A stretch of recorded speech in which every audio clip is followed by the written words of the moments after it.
right, here we go. Week 9.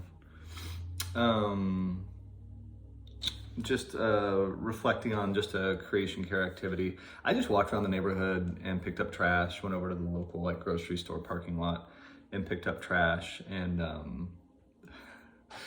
weirdly made me judge other people who throw trash on the ground, even though I've done it in my life. It just made me reflect on my gratefulness for this precious earth that we have been given to steward, and just made me much more cognizant of my waste.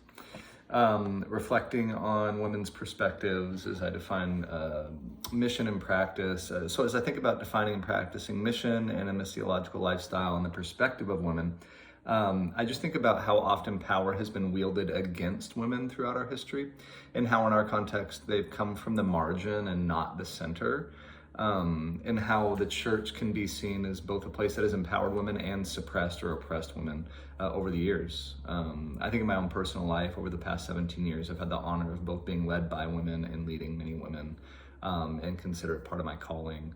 To create space for and empower and encourage the women in my life, starting with my wife and continuing, to colleagues and congregants.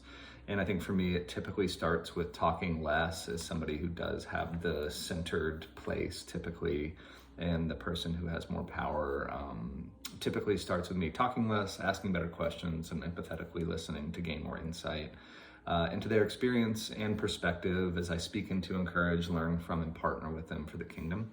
I really do believe because of women's lived experience, they just have a pulse and more of an experiential understanding of those coming from the margins, and really understanding the kingdom of God as Christ references it.